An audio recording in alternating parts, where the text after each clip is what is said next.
Boy, you better do as I say, not as I do. You better listen up here quickly. You ever hear something like that when you were little? So this is, again, learning from my mistakes to pass along to you guys to hopefully save you some money or inspire you guys. Do as I say and not as I do. If you happen to receive this particular vehicle, maybe you're looking at it at Amazon, which is where I purchased my particular vehicle from, is because I had some store credits left over from a return. I no longer shop at Amazon from a long time ago, but I had a bunch of store credits left over. I had to use them on something and then saw that this particular vehicle happens to look a lot like the Traxxas counterlever suspension design that they got going on right there. Right? It happens to look a lot like that. I think it's a copyright infringement.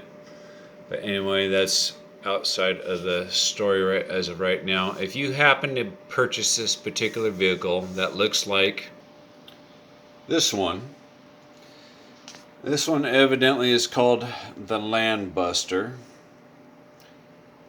And it's best performance and it's ready to win. That's definitely a fucking lie. The more challenges waiting for you. Definitely a true statement if you're trying to modify this vehicle for better performance. Very true statement if you're trying to modify this for better performance. More challenges await you for sure. This is not a user-friendly vehicle for modification at all. In fact, I'd rather build another COVID-19 rally car from the ground up from absolutely nothing other than spare parts than to try and modify another one of these vehicles. In fact, I think this vehicle is ready to make my donor parts list. I got one other option left with that said, or that thought in mind. Last night, I started taking apart this 390 motor that came with the truck and modifying it so that it would accept, or not accept, but I rewound the motor to a 12 turn versus a 21 turn. 12 turn should give me more overall top speed but less torque. Alright, so if you're shopping for brushed motors, the higher the turn, the more torque, less turns, more RPMs.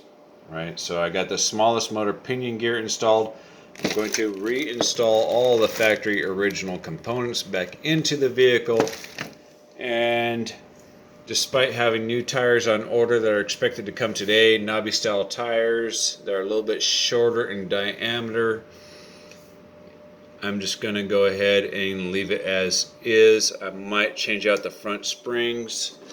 I think they're a little bit stiff. I got some, I think they're WL Toys or HBX Rampage springs that I think will fit quite nicely in place of them, soften it up. I might relocate them. I don't know for sure. I'm going to remove the front bumper. I think I'm just going to make this a trail truck.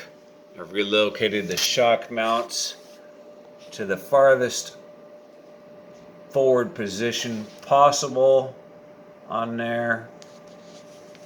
Did have to use some oversized M2.5 screws. I've extended the battery tray to accept the larger battery. I've remade a servo mount for a small servo up front in there for a 3-wire servo. As you can see, the lead sticking out there. I did use a smaller brushless motor. I sleeved it and then installed this motor pinion gear here. Spent a lot of time correcting the mesh to where it was just right, and only to decide today that it's probably too small anyway to power such a large vehicle. This would be better suited for like a 1/24 scale vehicle. So just to recap real quick, if you buy this particular vehicle, lock the rear differential, lock the front differential, put in the smallest motor pinion gear, not the largest one, and call it done. Make it a trail truck, and it's done. This vehicle has no performance at all. It comes pre-installed with the largest motor pinion gear, and I would guess its top speed is about 10 miles per hour, maybe a little bit over, 2 or 3 miles an hour over, but I would guess right about 10 miles per hour, not kilometers, miles per hour.